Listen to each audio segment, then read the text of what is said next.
وہ میری زندگی کے منفی پیٹرن میں ایک مثبت سمبل تھی، یقینی چیز تھی، باقی سب کچھ غیر یقینی تھا۔ نیچے چل کر وحید سے نہیں ملو گے؟ میں نے منہ پرے کر لیا۔ میں کسی گنجے کو ماتھا ٹیکنے نہیں جا سکتا اس وقت، لیکن آخر ہوا کیا ہے، میں اس کی بیوی ہوں، اب وہ لینے آیا ہے تو میں اس کے ساتھ بھی نہ جاؤں خیر سے؟ ضرور جاؤ۔ میں اونچے درخت کی آخری شاخ پر بوڑھے گدھ کی طرح چپ چاپ ہو بیٹھا۔ عجیب پٹھا دماغ ہے تمہارا، کسی ڈاکٹر سے مشورہ کرو جلدی سے جلدی۔ اور تمہارا دل بھی عجیب ہے، اتنا کچھ تمہارے جسم کے ساتھ ہوا، اس پر رتی اثر نہیں ہوا؟ واقعات پر اپنا بس تھوڑی چلتا ہے، گناہ تو آدمی سے ہوتے رہتے ہیں، بندہ بشر جو ہوا توبہ کر لے بس، آئندہ کے لیے اللہ معاف کرنے والا ہے، بس ساری اتنی سی بات ہے۔ وہ کھسیانی ہو کر بولی۔ اچھا نیچے چل کر وحید سے ملو۔ جانے دو عابدہ، تم سب ایک سی ہو۔ آج وہ اندر باہر بہت خوش تھی، اسے اس بات پر غصہ نہ آیا۔ کیسی ہیں ہم سب؟ جیسی بھی ہو ایک سی ہو۔ میں نے چادر چہرے پر کھینچ لی۔ میرا خیال تھا وہ چادر اتارے گی، غصہ جھاڑے گی، ہمیشہ کی طرح بلائے گی، منائے گی، لیکن وہ کچھ دیر کھڑی رہی۔ پھر توبہ استغفار پڑھنے کی آواز آئی۔ بعد ازاں کمرہ اس قدر چپ ہو گیا کہ چادر کے اندر مجھے خوف آنے لگا۔ کچھ دیر بعد جب مجھے یقین ہو گیا کہ کرگسوں کو منانے کوئی نہیں آئے گا تو میں نے چادر سے باہر سر نکالا۔ چائے کا سامان ٹرے میں دھرا تھا، دونوں پیالیوں میں ٹھنڈی چائے پر کریم کی جھلی چڑھی ہوئی تھی۔ پائن تھی، مونگ پھلیوں کے چھلکوں کا چھوٹا سا ڈھیر تھا اور ان کے قریب عابدہ کے سفید سلیپر پڑے تھے، ربڑ کے سفید قینچی سلیپر۔ میں نے اٹھ کر ان سلیپروں کو غور سے دیکھا، پرنام کیا اور پھر پلنگ کی چادر سے صاف کر کے الماری کی اوپر والی شیلف میں رکھ دیا۔ اس کے پاس ہی میری ماں کی چھوٹی سی تصویر فریم میں جڑی ہوئی پڑی تھی۔ شاید اسی جذبے کے ساتھ راجہ بھرت نے بنباسی مہاراجہ رام چندر کی کھڑا میں راج سنگھاسن پر رکھی ہوں گی۔ عابدہ کے چلے جانے کے بعد بہت عرصے میرے دل پر اس کا راج رہا۔ دوسری صبح جب میں نیچے گیا اور میں نے مختار بھائی سے موٹر سائیکل مانگی تو مجھے پتا چلا کہ عابدہ اپنے وحید کے ساتھ چیتا وطنی جا چکی ہے۔ اس کے بعد میرے معدے میں پھر جلن رہنے لگی اور میں اینزائٹی کا شکار ہو گیا۔ دراصل گیس، جلن اور تفخیق کا میرے اندرونی اعضاء سے اس قدر گہرا تعلق نہ تھا جس قدر میری ذہنی شکستگی اور گمگوں کا عالم جسمانی ریخت کا باعث بنتا۔ مجھے شہر میں کئی ڈاکٹر بدلنے کا شرف حاصل ہو چکا تھا۔ وہ مجھے اینٹی ایسڈ دوائیاں دیتے، دودھ پینے کی ہدایت کرتے، مرچ مسالے والی چیزوں سے پرہیز کرنے کو کہتے اور اصرار کرتے کہ میں اپنا آپ ڈھیلا چھوڑ کر فکروں سے آزاد ہو جاؤں۔ تمام ڈاکٹروں کے نسخے تھوڑے بہت رد و بدل کے ساتھ وہی رہتے تھے۔ ڈاکٹروں سے اکتا جاتا تو حکیموں کی بیٹھک پر جانے لگتا۔ تبخیر معدہ، جلن اور سوزش کے لیے وہ مجھے پلاسٹک کی ڈبیوں میں معجونے اور جوارش دیتے۔ عرق کی بوتلیں میرے سرہانے دھری رہتی، حتیٰ کہ ان میں ہلکا ہلکا کاغذی صفوف سا تیرنے لگتا۔ ڈاکٹروں حکیموں کے علاوہ ہومیوپیتھک اور بائیو کیمک دوائیوں کا بھی کمرے میں انبار لگ گیا۔ جس وقت عابدہ گھر کو آنن فانن چھوڑ کر گئی اور میرا منہ کڑوے لعاب سے بھرا رہنے لگا، میں نے کئی در کھٹکھٹائے۔ صحت کی تلاش میں ایک روز میں ہومیوپیتھک ڈاکٹر فیضی کے پاس چلا گیا جس سے میری پرانی جان پہچان تھی۔ آئیے آئیے، انہوں نے دروازہ کھول کر کہا۔ آئیے، السر کا کیا حال ہے؟ آپ باقاعدگی سے کالیفاس 30 کھاتے رہتے تو افاقہ ہو جاتا۔ کھاتا رہا ہوں جی۔ بیٹے، ہومیوپیتھک میں بس یہی خرابی ہے، یہ تو مائسین سے بھی زیادہ باقاعدگی سے کھانی پڑتی ہے۔ ڈاکٹر نے اپنی کاپی نکالی، اس میں وہ صفحات نکالے جن میں میرے سمٹم لکھے ہوئے تھے۔ نیند کا کیا حال ہے؟ بہت خراب۔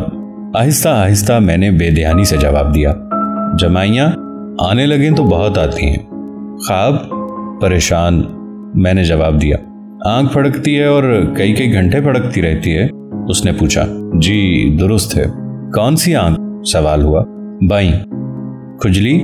ران پر بائیں، اندر کی طرف کے باہر کی طرف؟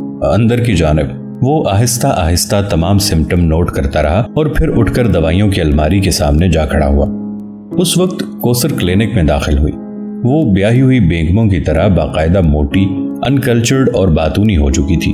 ہم دونوں ڈاکٹر کو بھول بھال کر بڑی دیر تک سوشیولوجی ڈپارٹمنٹ اور ہم جماعتوں کی باتیں کرتے رہے۔ ہر بار میں اس سے سیمی کے بارے میں کچھ کہنا چاہتا تھا لیکن پتہ نہیں کیوں زبان اسی لفظ سے گریز کر رہی تھی۔ سیمی کا ذکر کرنے کی آرزو نے مجھے پروفیسر سہیل کی باتیں کرنے پر مجبور کر دیا۔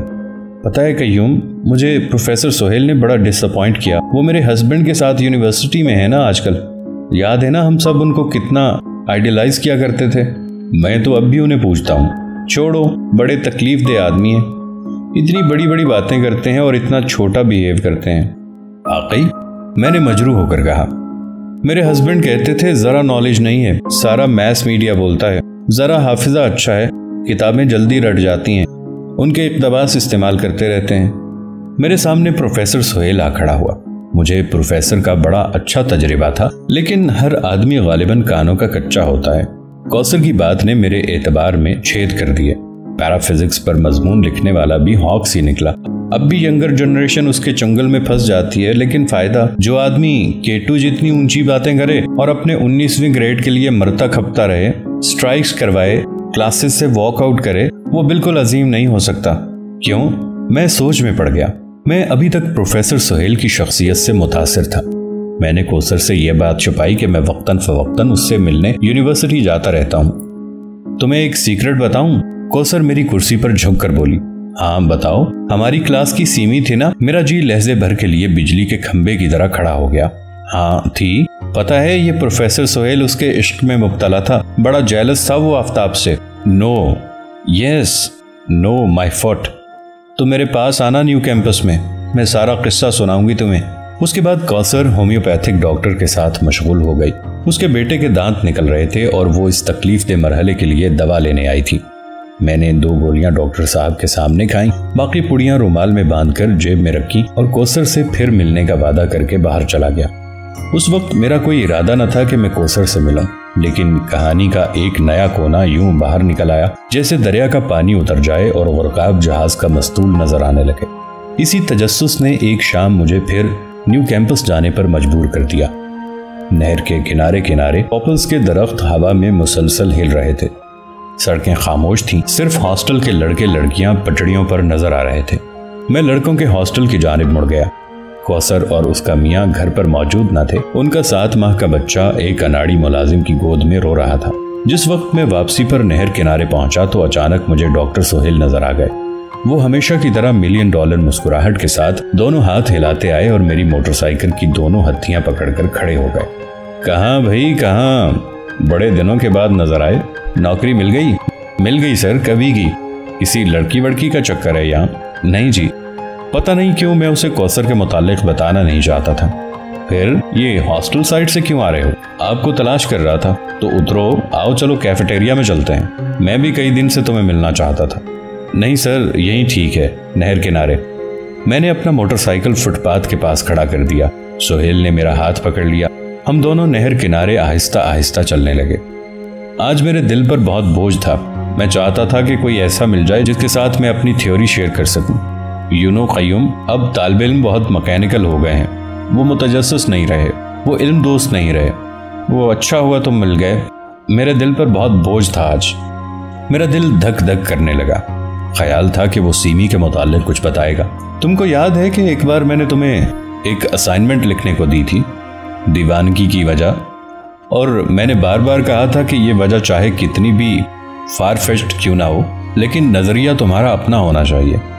جی مجھے یاد ہے، میں کئی سال لڑکوں کو یہی اسائنمنٹ دیتا رہا ہوں، لیکن آج تک کسی اسٹوڈنٹ نے کوئی نئی بات نہیں کی۔ اب میں نے یہ سوال پوچھنا چھوڑ دیا ہے، سب کتابوں سے چرا کر لکھ لاتے ہیں۔ مجھے ابھی تک یاد تھا کہ جس روز ہم دیوانگی کی آخری شکل خودکشی کی باتیں کر رہے تھے، سیمی نے سفید کرتا اور نیلی جینز پہن رکھی تھی۔ ابھی کچھ دن پہلے ساری بات شیشہ ہو گئی قیوم۔ میں سمجھ گیا ہوں کہ دیوانگی کی اصلی وجہ کیا ہے۔ ہر وقت میں سوچتا رہتا تھا کہ وہ ذہنی پراگندگی جس کی وجہ سے کوئی شخص خودکشی پر آمادہ ہوتا ہے، یہ وجہ بھی اس فعل کی طرح مکمل طور پر مبہوت کر دینے والی ہونی چاہیے۔ دراصل دیوانگی ایک خارجی علامت ہے، لیکن اس کی وجہ خارجی نہیں۔ اس کی اصلی وجہ میں بتاؤں قیوم؟ بتا دوں؟ بولو، راز افشا کروں دیوانگی کا؟ کھلی آنکھوں والا وہ پروفیسر اس لحظہ مجھے خود دیوانہ سا نظر آیا۔ کیا اس کی دیوانگی کی وجہ بھی سیمی تھی؟ بتائیے سر، ضرور۔ میں بات کو سادہ کروں گا اور زیادہ تفصیلات میں نہیں پڑھوں گا۔ تم نے کبھی بایولوجی پڑھی ہے؟ میٹرک میں پڑھی تھی سر۔ پڑھا کرو بایولوجی۔ کوئی آدمی باٹنی، بایولوجی اور فزکس کے بغیر اپنے خدا تک نہیں پہنچ سکتا، اس کی قدرت کو نہیں سمجھ سکتا، اسے سمجھ نہیں آ سکتی کہ کیسے اس کی تقدیر اس کی حیاتیاتی وراثت ہے۔ تمہاری آنکھوں کا رنگ، قد کی لمبائی رنگت ہی جینز کے تابع نہیں، تمہارا گوشت ہڈی اور اعصاب پر ہی جینز حاوی نہیں، بلکہ ہر خلیے کے نیوکلس میں کروموسومز کے ربن میں انسان کی تقدیر چھپی ہوتی ہے۔ اس نے اپنے لب میرے کان کے ساتھ لگا دیے۔ اور بیٹا جی، مغرب کے لوگ مانے نہ مانے، لیکن انہی جینز کے اندر ہماری دیوانگی کا راز پنہا ہے۔ کیسے سر؟ آپ ماحول پر جینیٹکس کو ترجیح دے رہے ہیں، حالانکہ یہ بات واضح ہے کہ دونوں چیزیں بلا واسطہ یا بالواسطہ ایک دوسرے کے بغیر نہیں چل سکتی۔ میں نے دیوانگی کا راز پا لیا ہے قیوم، اور وہ ہے تغیر نو یا میوٹیشن۔ سادہ طور پر سمجھ لو کہ جب کبھی ایوولوشن ہوتی ہے، کوئی سپیشیز بدلتی ہے، اس کی وجہ میوٹیشن ہوتی ہے۔ ارتقاء کے لیے ضروری ہے کہ ہمارے جینز میں تبدیلی ہو، ہر نئی پود پچھلی سے مختلف ہو۔ یہ تبدیلیاں ابھی مکمل طور پر دریافت نہیں ہو سکی، لیکن یہ بات طے ہے کہ ساری تبدیلی جینز کی وجہ سے ہوتی ہے۔ جینز پوری طرح تغیر پذیر ہو تو ارتقاء ہوتا ہے، ٹوٹ پھوٹ جائیں تو دیوانہ پن پیدا ہوتا ہے۔ سر، آپ کا سارا علم مغرب سے مستعار لیا ہوا ہے، غالباً اسی لیے اس میں نیا پن نہیں ہے۔ میں کوثر کی باتوں میں ڈوبا ہوا تھا۔ سہیل نے میرے کندھے پر ہاتھ مارا اور بولا، باسٹرڈ، کہتے تم سچ ہو، لیکن جب میری بات سنو گے تو شاید اپنی رائے بدل لو گے، جیسے میں اپنے متعلق اپنی رائے بدل چکا ہوں۔ ریڈیشن، ٹرنکلائزر اور ایسی ہی کئی زہریلی دوائیوں سے جینز میں خطرناک میوٹیشن ہو جاتی ہے۔ آج کا مغربی سائنسدان اس حقیقت سے بہت خوفزدہ ہے۔ وہ جانتا ہے کہ ان باتوں سے تغیر تو ہوتا ہے، لیکن مکمل نہیں ہوتا۔ تغیر پذیر جینز لولا لنگڑا ہو جاتا ہے، اور آنے والی نسلوں پر بڑے خطرناک نتائج مرتب ہوتے ہیں۔ کوئی مثال سر؟ مثلاً 2 سروں والا بچہ، 6 انگلیوں والی اولاد، ماتھے کے درمیان تیسری آنکھ والی مخلوق۔ ایسے جینز کے نتائج کچھ ہی ہو سکتے ہیں، بازو نہ ہو سرے سے۔ لیکن میں نے ایک اور وجہ بھی دریافت کی ہے، ایک نئی اور انوکھی وجہ جس سے جینز تغیر پذیر ہوتے ہیں اور دیوانگی ہوتی ہے۔ غور سے سنو، میں اپنی تھیوری پیٹنٹ کروانے والا ہوں، غور سے سنو۔ یہ مغرب والے جب یہی نتیجہ اخذ کریں گے تو تم جیسے چرکٹے اسے فوراً اپنا لیں گے، لیکن اپنے آدمی کا اعتبار نہیں کریں گے۔ یہی سیاہ آدمی کی پسماندگی کی وجہ ہے۔ آپ تھیوری تو بتائیں سر۔ مغرب کے پاس حرام حلال کا تصور نہیں ہے، اور میری تھیوری ہے کہ جس وقت حرام رزق جسم میں داخل ہوتا ہے وہ انسانی جینز کو متاثر کرتا ہے۔ رزق حرام سے ایک خاص قسم کی میوٹیشن ہوتی ہے جو خطرناک ادویات، شراب اور ریڈیشن سے بھی زیادہ مہلک ہے۔ رزق حرام سے جو جینز تغیر پذیر ہوتے ہیں وہ لولے لنگڑے اور اندھے ہی نہیں ہوتے، بلکہ نا امید بھی ہوتے ہیں۔ نسل انسانی سے یہ جینز جب نسل در نسل ہم میں سفر کرتے ہیں تو ان جینز کے اندر ایسی ذہنی پراگندگی پیدا ہو جاتی ہے جس کو ہم پاگل پن کہتے ہیں۔ یقین کر لو، رزق حرام سے ہی ہماری آنے والی نسلوں کو پاگل پن وراثت میں ملتا ہے، اور جن قوموں میں من حیث القوم رزق حرام کھانے کا لپکا پڑ جاتا ہے وہ من حیث القوم دیوانی ہونے لگتی ہیں۔ کیوں؟ اب بتاؤ، یہ بات مغرب کے علم سے مستعار لی ہے کہ مشرق سے؟ میں حیران پریشان ان کا منہ تکنے لگا۔ یاد رکھو، ابھی مغرب والے یہاں تک نہیں پہنچے۔ جب ہم سور کا گوشت نہیں کھاتے تو وہ حیران ہوتے ہیں، جب ہم بکرے پر تکبیریں پڑھ کر اسے حلال کرتے ہیں تو وہ تعجب سے دیکھتے ہیں، جب ہم عورت سے زنا نہیں کرتے، نکاح پڑھ کر اسے اپنے لیے حلال بناتے ہیں تو وہ سمجھ نہیں سکتے۔ بھائی میرے، کیسے سمجھیں؟ حرام حلال کا تصور انسانی نہیں ہے، اس لیے اس میں بھید ہے، گہرا بھید۔ جینز میوٹیشن کا حرام حلال کی حد سب سے پہلے بہشت میں لگائی تھی اللہ نے۔ آپ کی بات انوکھی تو ضرور ہے پروفیسر صاحب، لیکن مجھے کچھ ان سائنٹیفک لگتی ہے۔ لگے گی، لگتی رہے گی، کیونکہ بات کرنے والا ایک معمولی مشرقی آدمی ہے، تمہارے ہاتھ میں ہاتھ ڈال کر نیو کیمپس پر چلنے والا۔ کہیں جو یہ نظریہ کسی مغربی فلاسفر کے منہ سے سن پاتے تو فوراً قائل ہو جاتے۔ مائی ڈیئر اسٹوڈنٹ، حرام کیا ہے؟ وہ جس سے منع کیا گیا۔ اچھے اور برے کا سوال نہیں ہے، صرف جو چیز منع فرمائی ہے اللہ نے وہ حرام ہے۔ اسی لیے حرام و حلال کا جھگڑا سب سے پہلے جنت میں پیدا ہوا، جب حضرت آدم نے شجر ممنوعہ سے توڑ کر کھایا۔ اچھے برے کا سوال نہیں تھا، بس وہ جو منع تھا اپنے پر حلال کیا۔ اس گندم کے دانے کا رزق حرام جس وقت ان کے جسم میں داخل ہوا، ایک خطرناک تغیر آیا ان کے جسم میں، ان کے جینز میں۔ اس تغیر سے اللہ نے انہیں ڈرایا تھا۔ اس وقت تک حضرت آدم اور اماں حوا کے تمام خلیے صالح تھے، ان کا نیوکلس محفوظ طریقے سے ٹوٹتا ہے۔ لیکن اب اس نیوکلس میں چھپے ہوئے جینز میں تبدیلی آئی، جینز میوٹیٹ ہوئے، لولے، لنگڑے، اندھے اور نا امید اور آنے والی نسلوں میں منتقل ہو گئے۔ اسی لیے دیوانے پن کے پہلے آثار حابیل اور قابیل کے جھگڑے میں واضح ہوئے۔ پہلا قتل ہوا حضرت، دیوانگی خودکشی کی شکل میں منتج ہو کے قتل کی شکل میں۔ اس سے کون انکار کر سکتا ہے کہ دیوانگی کی شدید شکل انسان کشی ہے؟ جھگڑا حابیل قابیل میں نہ ہوا تھا، یہ ان کی جینز کی وجہ تھی جو حضرت آدم کے وجود میں شجر ممنوعہ کے کھانے کی وجہ سے ٹوٹے پھوٹے تھے۔ پھر چل سو چل ہوا، ایک جنریشن سے دوسری پود تک ہم یہی ورثہ دیتے آئے ہیں، خود رزق حرام کھاتے ہیں اور آنے والی نسلوں کو پاگل پن کی وراثت جینز میں پیک کر کے عطا کرتے ہیں۔ بیٹا نہ صحیح، پوتا نہ صحیح، چند نسلیں آگے کوئی شریف النفس بچی صحیح، اس تقدیر سے کوئی نہیں بچ سکتا جو جینز میں لکھی جاتی ہے۔ غالباً آپ بابا آدم کی مذہبی کہانی کو نئے طور پر انٹرپریٹ کر رہے ہیں۔ مائی فٹ، ڈاکٹر سہیل چلایا۔ مذہبی کتاب کی نئی توجیہ ایک معمولی کام ہے، میں ایک بہت بڑا انکشاف کر رہا ہوں۔ سیدھی سی بات ہے میاں بھائی، جو کچھ ہم کھاتے پیتے ہیں اندر جا کر ہمارے لہو کی ساخت پر اثر انداز ہوتا ہے کہ نہیں؟ اندر بلڈ کیمسٹری چلتی ہے کہ نہیں؟ جی چلتی ہے، تو سمجھ لو بخوبی طور پر کہ جو رزق حلال ہم اندر ڈالتے ہیں اس کا بلڈ کیمسٹری پر مثبت اثر ہوتا ہے، اور جو رزق حرام اندر داخل ہوتا ہے اس کا منفی اثر ہوتا ہے ہمارے لہو پر۔ یعنی ایک بوری آٹا جو حرام کی کمائی سے آیا اور ایک بوری آٹا جو حلال کی کمائی سے آیا، ان کی بلڈ کیمسٹری مختلف ہوگی؟ جانے دیجئے سر، ضرور، یقیناً، انشاءاللہ۔ جو شخص حرام کی بوری سے کھائے گا اس کے لہو کی کیمیائی حالت مختلف ہوگی اور اس لہو میں جینز کی توڑ پھوڑ منفی ہوگی۔ جائیں سر، جانے دیں، مان جائیں بابا جی، مان جائیں، مغربی تعلیم کے پرستار جی، مان جائیں۔ اگر کبھی مغرب کے پاس حرام حلال کا تصور ہوتا تو وہ کبھی کے پاگل پن کی اصلی وجہ دریافت کر لیتے۔ جناب پروفیسر بقراط صاحب، آٹا ایک مادی چیز ہے، اس کا جو کچھ بھی کیمیکل اثر ہوگا دونوں حالتوں میں ایک سا ہوگا، کیونکہ ان دونوں میں ایک خاص مقدار تک کاربوہائیڈریٹ اور پروٹینز وغیرہ ہوں گے۔ پانی مادہ ہے کہ نہیں؟ لیکن دم کیے ہوئے پانی کی تاثیر بدل جاتی ہے۔ جس پانی میں سے بجلی گزرتی ہے اس کے آئونز پھٹ جاتے ہیں کہ نہیں؟ گدھے آدمی، جس وقت آٹا رزق حرام سے خریدا جاتا ہے اس میں ایک منفی چارج جمع ہو جاتا ہے۔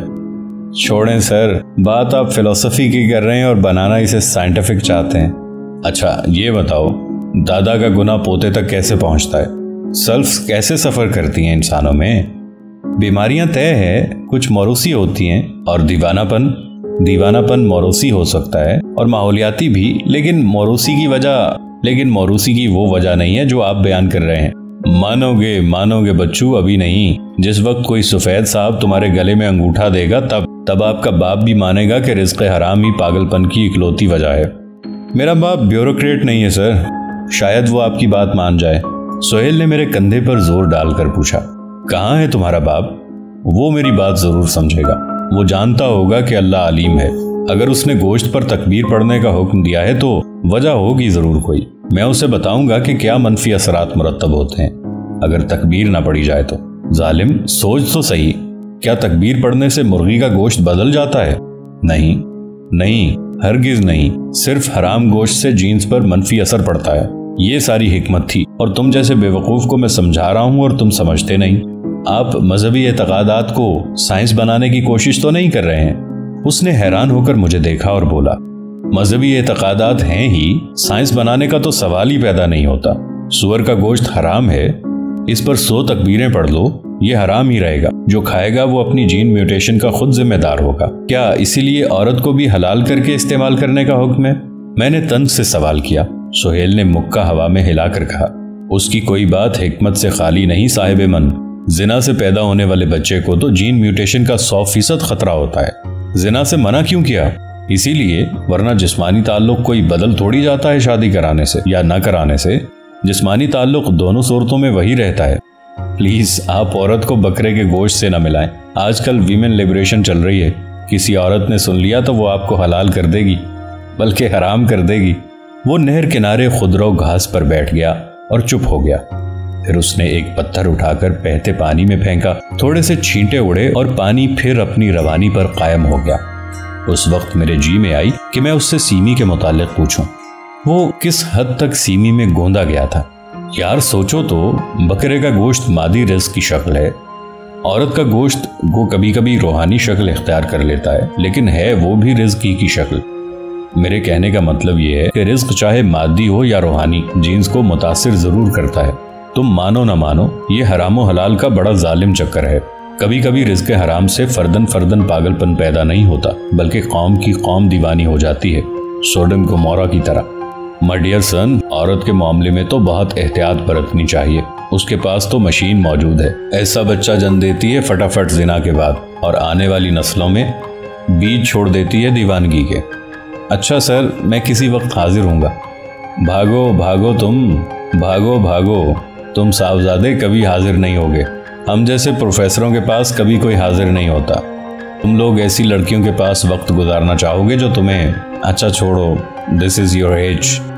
آپ بھی مجھ سے کچھ زیادہ بڑے نہیں ہیں سر، اور پھر جب کبھی میں آپ سے ملنا چاہتا ہوں آپ حوصلہ شکنی کر دیتے ہیں۔ اس نے اپنی کھوپڑی پر دونوں ہاتھ رکھ کر کہا، یہاں بہت بڈھا ہو گیا ہوں قیوم، دعا کرنا میری تھیوری کامیاب ہو جائے۔ ہوگی جی، انشاءاللہ ضرور ہوگی، اس نے لمبی سانس بھر کر کہا۔ میں بڑا ہی چھوٹا آدمی ہوں، مجھے پاکستان سے ایسی تعصب انگیز محبت ہے کہ میں کوئی بڑا کام نہیں کر سکتا۔ میں جب بھی سوچتا ہوں پاکستان کی ٹرمز میں سوچتا ہوں۔ میں چاہتا ہوں کہ یہ پدہ سا ملک جغرافیے کے نقشوں میں کسی طرح بڑا ہو جائے۔ جب کبھی ہماری ہاکی ٹیم یا کرکٹ ٹیم کوئی میچ جیت جاتی ہے تو ایک فلش لڑکی کی طرح میرا تالیاں بجانے کو جی چاہتا ہے۔ یار میرا جی چاہتا ہے کہ میری تھیوری کامیاب ہو، مغرب کے لوگ قائل ہوں کہ ایک پاکستانی مسلمان نے اتنا بڑا کام کیا۔ انشاءاللہ سہیل صاحب ایسے ہی ہوگا۔ اٹس ویری سلی آف می، لیکن میں نے پاکستان سے زیادہ کبھی کسی لڑکی سے بھی محبت نہیں کی، سیمی شاہ سے بھی نہیں۔ میری آرزو کا بوم رنگ کیسی آسانی سے نشانے پر ہو کر میری طرف لوٹ آیا۔ آپ کو سیمی شاہ سے؟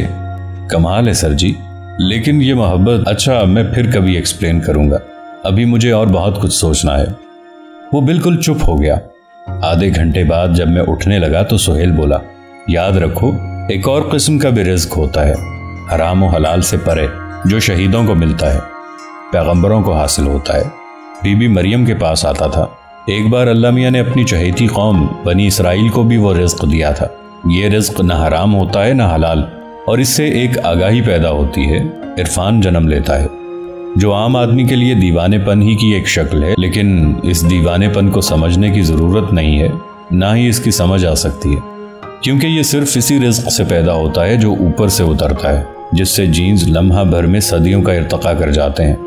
ان میں ایسا تغیر آتا ہے جو قرنوں کی صالحہ میوٹیشن سے پیدا ہو سکتا ہے۔ تم دیکھتے نہیں اسرائیلیوں میں کتنے سپر ذہن لوگ پیدا ہوتے ہیں، یہ اسی منو سلوا کا اثر ہے اب تک۔ اب تو آپ حد سے بڑھ رہے ہیں گدھے آدمی۔ اگر انسان پالتو مرغیوں کو ایک خاص قسم کی فیڈ دے کر انڈے دینے والی مرغیاں بنا سکتا ہے، اگر شہد کی مکھی اپنے بچوں کو رائل جیلی کھلا کر رانی مکھی بنا سکتی ہے، تو اللہ میاں اتنے پر بھی قادر نہیں کہ خاص رزق دے کر عام انسانوں میں سے پیغمبر بنا سکے، ولی ڈھال سکے، عرفان عنایت کر سکے۔ چل اٹھ جا اب اور اپنے السر کے لیے کچھ کر، تو اسی قابل ہے کہ تجھے ہر وقت انزائٹی رہے اور تو گیس کا شکار ہو۔ میں چپ چاپ اٹھ گیا۔ ڈاکٹر سہیل اس وقت ایک اور شخص تھا۔ میری اس سہیل سے کبھی ملاقات نہ ہوئی تھی۔ اس اجنبی کو نہر میں پتھر پھینکتے ہوئے چھوڑ کر میں گھر آ گیا۔ میں نے اپنی الماری کھولی، اوپر والی شیلف میں جوں کہ توں عابدہ کے سفید سلیپر پڑے تھے۔ ان سلیپروں کو دیکھ کر پتہ نہیں کیوں مجھے ریڈیو اسٹیشن کی ایک آرٹسٹ یاد آ گئی، جس کے پاؤں بہت گورے تھے اور جو ہمیشہ ربڑ کے سفید سلیپر استعمال کرتی تھی۔